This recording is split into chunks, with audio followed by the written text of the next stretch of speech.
Então a primeira aula terminou exatamente nesse ponto aqui do material, ó, que é a parte onde começa o software. Aqui, ó.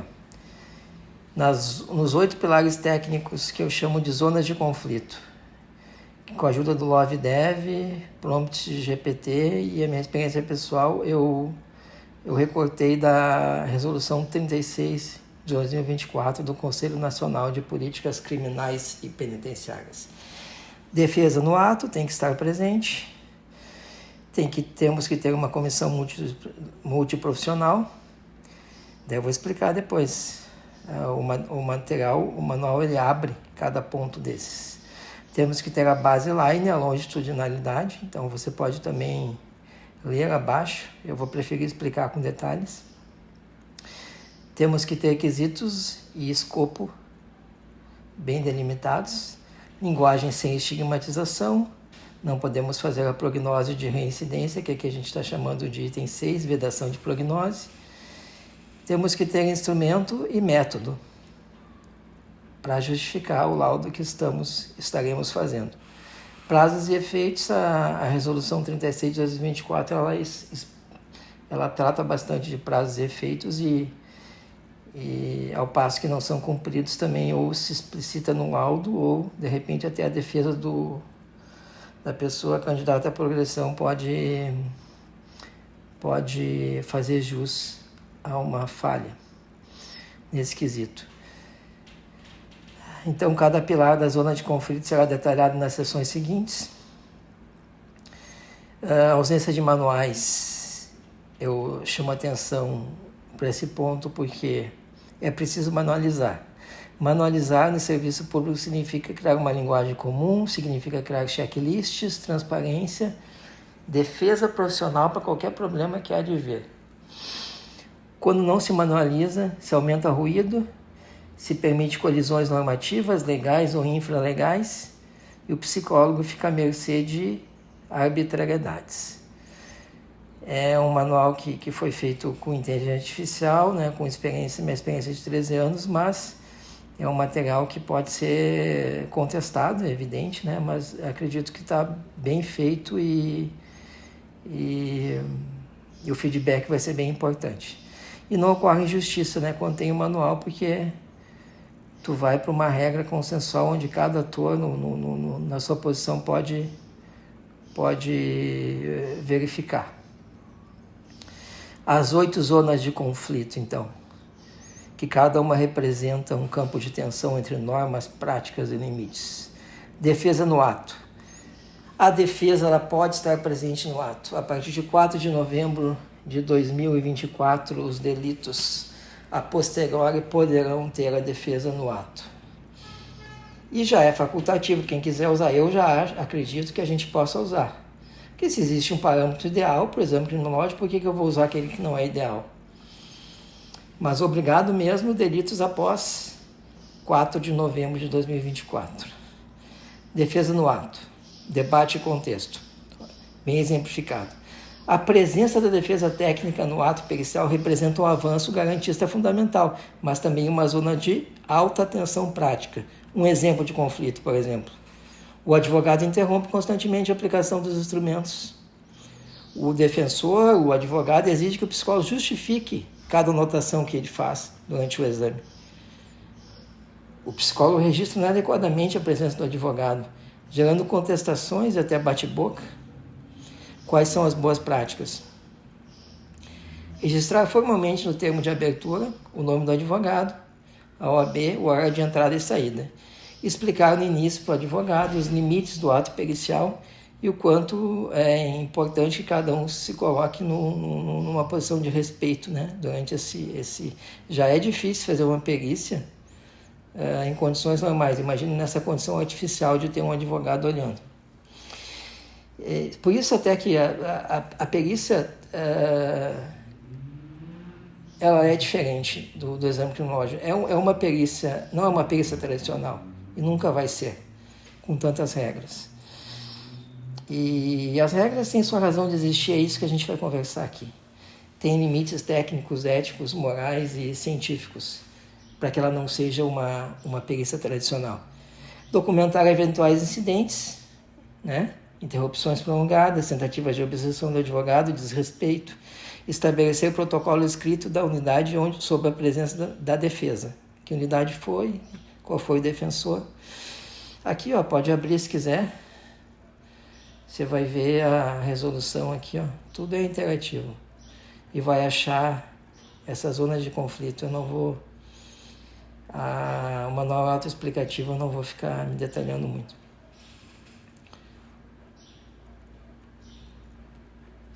Só um pouquinho, deixa eu voltar aqui. Comissão multidisciplinar, multiprofissional, né? Uma zona de conflito 2, que eu chamei de 2. O exame cronológico não é um ato de uma pessoa só. Divergências técnicas podem acontecer, mais ou menos como a comissão técnica de classificação e individualização teria que fazer a individualização de pena, e muitas vezes não faz. Neste momento, por essa resolução, uma comissão multiprofissional de psicólogo, assistente social, de preferência até um psiquiatra, deve compor o exame, em condições ideais. Debate e contexto. O exame criminológico é, por sua vez, por sua natureza, interdisciplinar. Psicólogos e assistentes sociais, quando possível, e psiquiatras também devem atuar de forma integrada. Exemplos de conflito. Psicólogo assina parecer como se fosse ele a própria comissão. Divergências entre psicólogo e assistente social não são especificadas no laudo. Unidade não possui estrutura para a comissão multiprofissional e isso não é colocado. Se não existe essa estrutura, que se coloque pelo menos, e o juiz, que é quem vai pegar esse subsídio feito pelo perito, vai decidir aí o que fazer. Mas precisa constar, né? Se não foi feito nos moldes ideais e aonde não foi feito e em que molde ideal não foi feito. Boas práticas, como eu disse. Documentar no relatório a composição da equipe, registrar eventuais divergências. Se a unidade não possui equipe multiprofissional, informar claramente no relatório. Realizar reunião prévia e posterior ao exame para discussão de caso, com ata quando possível. Só ver aqui se está gravando certinho. Sim, está gravando certinho. Já que a gente estava com aquele problema no início, né? Inclusive não me permitindo aparecer. Baseline e longitudinalidade. Tem que ter um termo de referência, né? Em termos ideais, ocorre a individualização, se ela for feita por uma comissão técnica, melhor. Se ela for feita por um profissional, de qualquer forma, é um antes e depois, para servir de termo de comparação. Quando o sujeito ingressa, né, ele tem uma situação de saúde, ele tem uma situação familiar, ele tem uma situação terapêutica a ser desenrolada, e isso é individualização, né? Ele tem um projeto a ser cumprido e ele tem que melhorar dentro daquele projeto. O exame cronológico vai comparar o que o sujeito é, como ele é fotografado no momento, né? Porque ele vai acabar sendo curto, a gente não tem escala para fazer várias entrevistas, não tem nesse momento, e essa fotografia vai ser comparada com a fotografia de início. Debate e contexto. O conceito de linha de baseline, é essencial. O exame cronológico de progressão deve dialogar com o exame de ingresso. Exemplos de conflito. Exame criminológico de progressão ignora completamente o exame de ingresso, tratando o caso como se a pessoa tivesse surgido apenas agora. Relatório não menciona a evolução documentada em atendimentos psicossociais durante o cumprimento da pena. Deve registrar. Exame de ingresso aponta questões graves, mas o exame criminológico de progressão não as aponta, nem explica mudanças. Boas práticas? Solicitar e revisar o exame de ingresso antes de fazer a EC. Não existindo, dizer que ele não existiu no caso, em tela. Mapear a evolução temporal, atendimentos, cursos, trabalho. Evitar a linguagem do tipo apresenta atualmente X, sem contextualizar o antes e o processo todo. Se baseline não estiver disponível, falta de documentação, explicar no relatório. 4. Zona de conflito 4. Quesitos claros e escopo bem delimitado. Respondeu o que foi perguntado. A gente não é parte no processo, a gente é um entrevistador, né? de certa forma, um perito, né? Não o perito tradicional, né? Porque, como a gente já explicou, não é exatamente o exame psicotécnico tradicional, mas a gente não é parte. Então, a gente tem que ter um quesito claro para responder. Debate e contexto. O quesito delimita o objeto da perícia? Quesitos vagos, juridicamente carregados ou tecnicamente impossíveis podem ser respondidos? Não, pois quesitos como é perigoso, vai reincidir, a gente vai contra-argumentar. Tem a sessão de perguntas e respostas aí para ver. É bem ampla também, eu já passei isso na primeira aula. Está bem claro várias respostas que podem ser dadas a quesitos impertinentes, impróprios. Exemplos de conflito. O examinando é perigoso? Conceito vago, juridicamente carregado e cientificamente contestável. Quesito solicita probabilidade de reincidência em quantos por cento? Ou a pessoa é malbrosiana, ou a pessoa é mágica, vidente, tem alguma super capacidade para responder uma porcentagem assim, ou vai tentar usar a inteligência artificial preditiva, que por si só, eu mesmo já perguntei para a própria inteligência artificial, modelos avançados, ela não tem capacidade de predizer isso. E mesmo que tivesse, não pode porque não, a gente está tratando com uma pessoa, a gente não pode ficar fazendo experimento, a gente não pode agir como lombrosianos. O psicólogo responde a quesitos além de solicitado, invadindo o escopo decisório do juiz. Ele não é juiz, né? Nós não somos juízes. Nós somos parte da perícia, nem parte do processo, nem a pessoa que decide. Nós subsidiamos. Boas práticas. Ler atentamente os quesitos antes do exame e avaliar se são tecnicamente respondíveis. Se o quesito for inválido, não responder diretamente. Exemplo. O quesito solicitou avaliação de periculosidade. Conceito não operacionalizável. Reformularemos, explicaremos que não tem como responder. Na seção perguntas e respostas, reitero, tem bons exemplos. Registrar no relatório os quesitos formulados pela defesa, mesmo que não sejam respondidos. Transparência. A defesa perguntou algo de repente hediondo, impróprio, até estranho Tem excelentes advogados, tem advogados ruins, tem advogados extremamente... Tem de todo tipo de advogado. A maioria dos advogados são absolutamente adequados, né? Mas se o advogado fizer um quesito que não for adequado, de certa forma absurda, ele tem que ser registrado igual foi feito.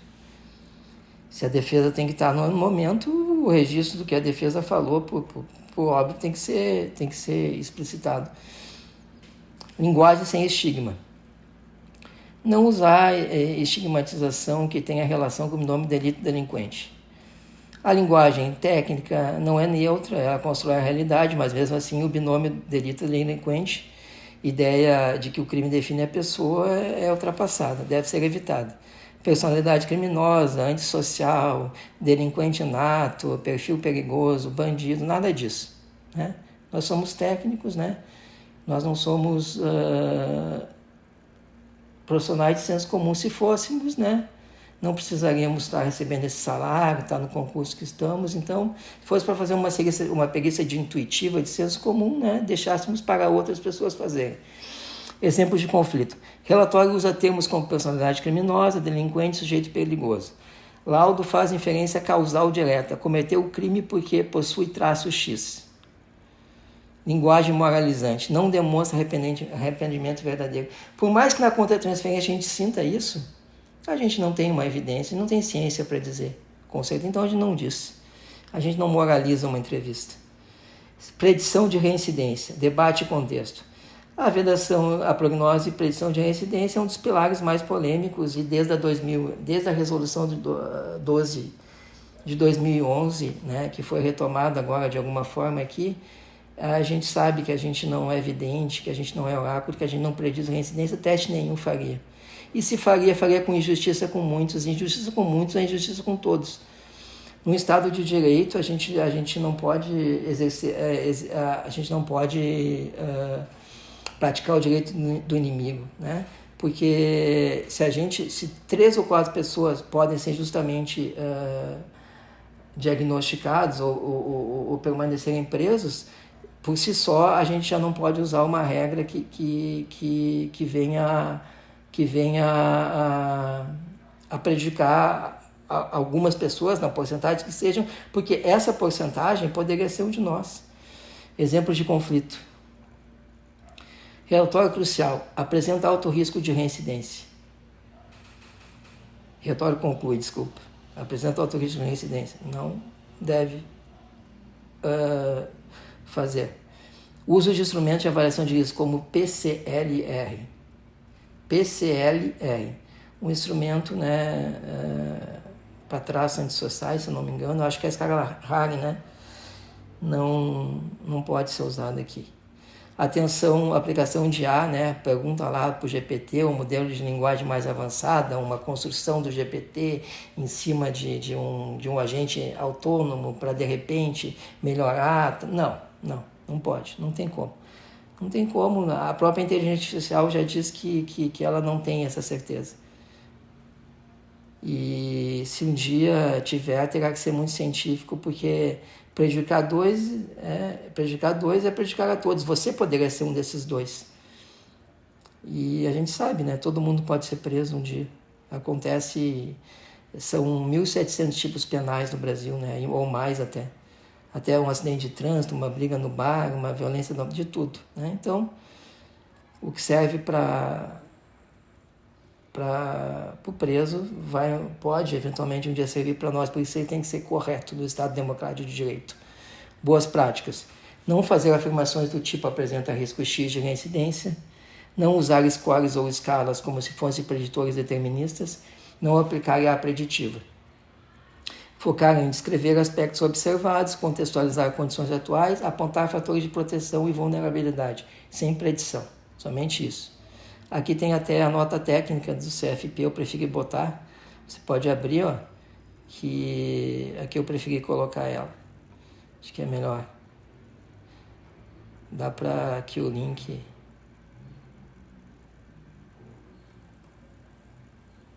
Portal de transparência, ela está em algum lugar aqui, depois ela vai aparecer melhor no resto do manual. Instrumento e método 7. Zona de conflito. Tem que ter instrumentalidade, tem que ter método. Instrumentos psicológicos devem ser validados, pertinentes ao quesito e aplicados dentro de suas normas técnicas. Não se deve usar testes de seleção profissional, psicotécnicos de concurso, psicotécnicos que avaliem, que se propõem a avaliar a reincidência. Não se pode avançar nessa área mais determinística, né? Porque não tem ciência para a gente ter certeza em todos os casos, então não se deve aplicar. Exemplo de conflitos: uso de teste psicotécnico de concurso, palográfico AC, aplicação de instrumentos sem validade para o contexto prisional, escala Hagen. Relatório não descreve os instrumentos usados, apenas apresenta conclusões como se fossem óbvias. Tudo que é óbvio é senso comum, né? Psicólogo não tem certezas, né? Ele tem indícios, ele tem um quadro diagnóstico, ele tem... Todo mundo que tem... Ele tem a hipótese, né? Cientista tem hipótese, né? Não tem certezas. Quem tem certeza é o senso comum. Prazos e efeitos. Atraso não pode manter regime mais gravoso, registrar tentativas, impedimentos e providências. Debate e contexto. A Resolução 36 de 2024 estabelece que o atraso na realização do EC não pode ser usado para manter a pessoa em regime mais gravoso. Isso é fundamental. Exemplos de conflito.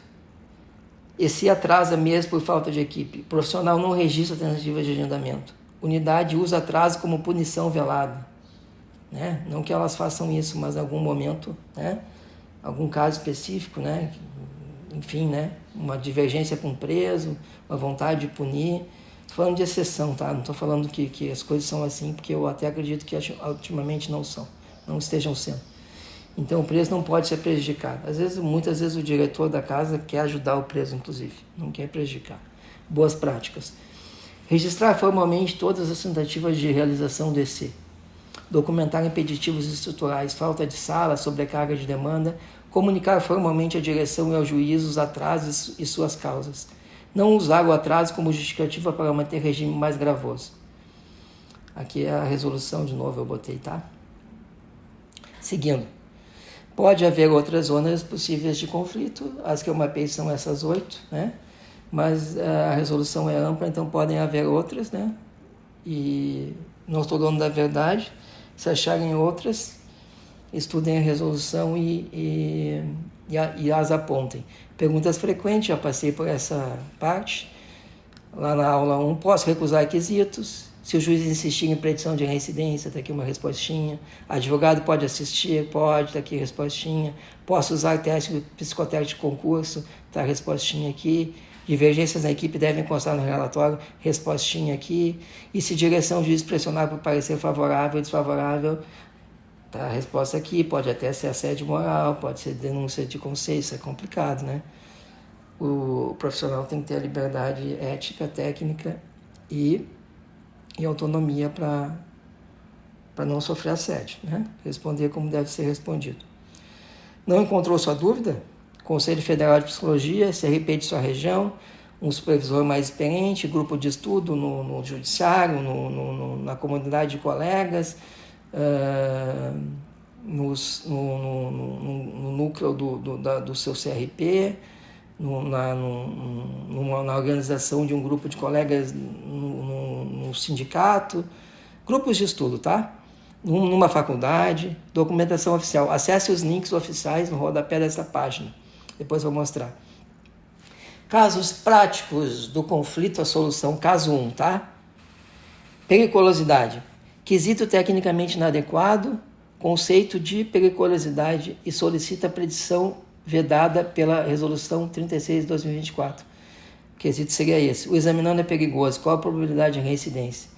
Viola a zona 4 e a zona 6. É só olhar lá em cima. A zona 6 é a prognóstica de reincidência, a zona 4 é os quesitos mal formulados. Abordagem inadequada, a gente então vai pedir para reformular tecnicamente, vai dizer que o quesito está prejudicado e vai solicitar que numa próxima ocasião esse quesito seja revisto. Resultado esperado. O profissional mantém o rigor técnico, ampara-se em norma e oferece alternativa construtiva ao juízo competente, ao Ministério Público, a todos os interessados. Aqui a gente tem uma seção materiais de apoio, tá?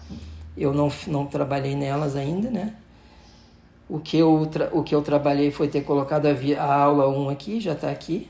Se assistir, vai ver aquela aula 1. A aula 2 imediatamente vai ser colocada antes mesmo de divulgar publicamente esse material. Essa aula de fechamento de agora. Aqui é a aula de lançamento da nota do CFP. Vou abrir para vocês verem. Ó. É um dos tipos de documento que está previsto a Mainar falando. 6 de 2019, eu sempre...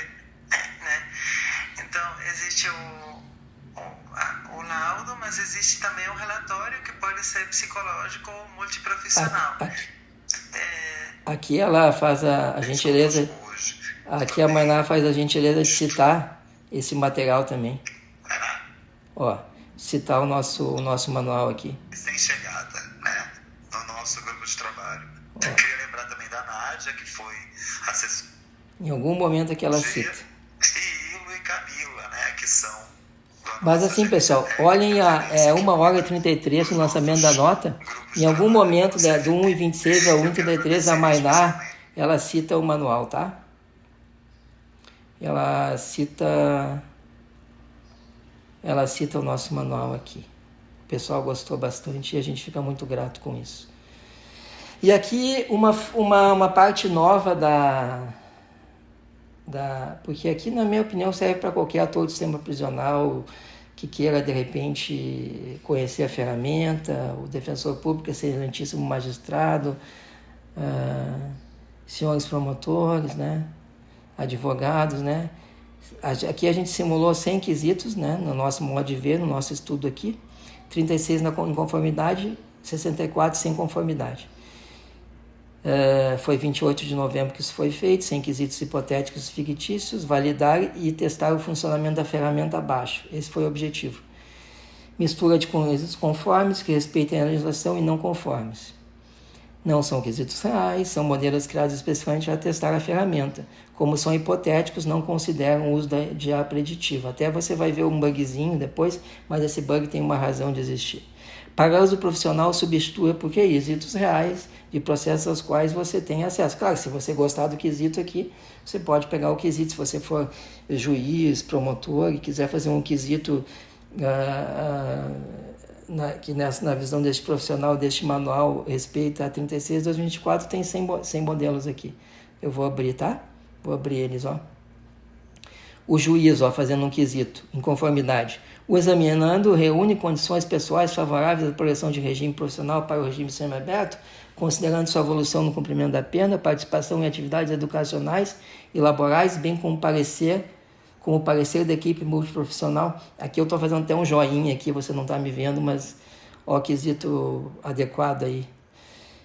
O examinando apresentou evolução positiva desde o ingresso da base, da individualização da pena, demonstrando adequação às normas institucionais, participação em atividades terapêuticas e educacionais, belezinha. Equipe técnica fazendo por alguma razão. Com base nas avaliações psicológica, social, jurídica, segurança e saúde realizadas pela Comissão Técnica de Classificação, o sentenciado demonstra recursos pessoais e suporte familiar adequados para a transição ao regime menos gravoso. Isso é se eventualmente uma equipe técnica tiver que fazer. E assim vai, tá? São vários e vários inconformidade. Vou citar um em não conformidade aqui. O perito deverá proceder ao exame criminológico sentenciado sem a presença de advogado a fim de garantir a espontaneidade e sinceridade das respostas? Não. Ele não pode fazer porque a defesa tem que estar no ato. Viola um dos nossos nas zonas de conflito. Realizar a avaliação psicológica do apenado sem informá-lo previamente sobre os objetivos e possíveis consequências jurídicas do exame? Não pode, né? O psicólogo designado deverá apresentar parecer conclusivo sobre a progressão da pena com base exclusivamente em avaliação psicológica individual? Claro que não, né? Dá para dizer que viola o quesito da comissão multidisciplinar, né? Que ela deve existir, como existe a CTC lá no início da individualização. Se não existe idealmente, né? E não existe na ocasião da individualização e não existe idealmente também na ocasião da AEC, do exame de criminológico, deve ser colocado no laudo. E assim vai, são 100. Para que eu fiz isso aqui? Vamos testar. Vamos pegar esse aqui que eu nem li, ó. Livramento condicional, Ministério Público, acusação que faz. Vamos lá no nosso ó, quantos? 100, ó. Vamos lá no nosso analisador de quesitos. É quesito, né? Olha aí. Ó. Analisador. Ele guarda histórico, viu, pessoal? Ele guarda histórico.